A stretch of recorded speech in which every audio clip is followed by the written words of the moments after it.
For me, barbecue is, it's not a job or a career or an accolade. It's a passion. It's something you just truly love to be involved with.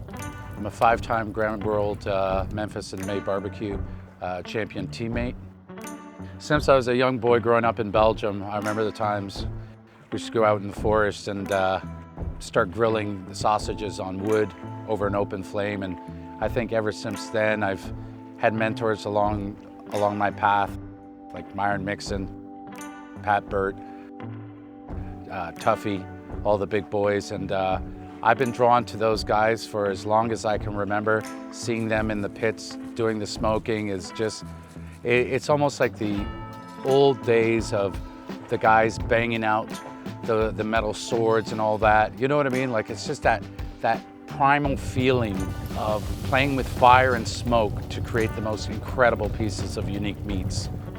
Every day is different. You can get dry wood, wet wood, and weather's hot or cold, and you're constantly having to adjust your craft. It keeps you on your toes, so if you think you knew one thing one day, you don't necessarily know it the following day. Barbecue, barbecue, and barbecue. Learn from your mistakes and move forward.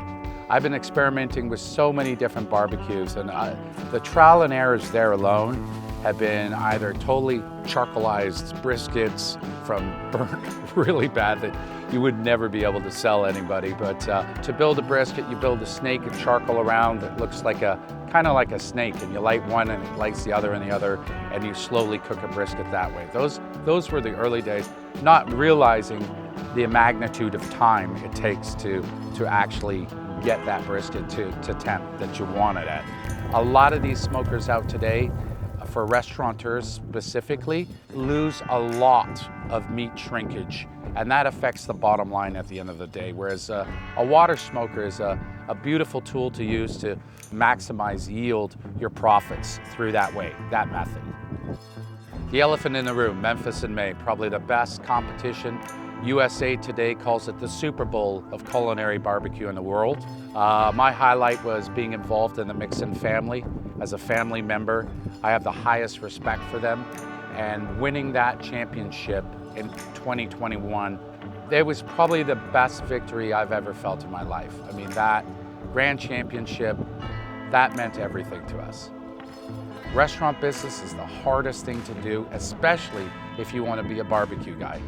The labor that it takes to have someone smile at you is, had I known that, I might have changed my mind and become an accountant or something.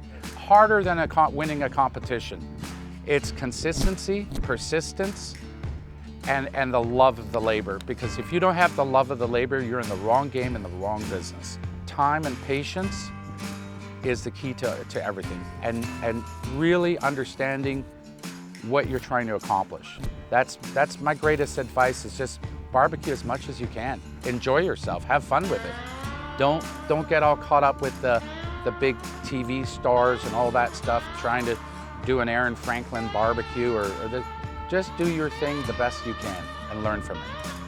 How was that? That was great. Was it good? That's a good answer, honey. Well, otherwise we're all getting kicked out, guys. Now let's do a retake.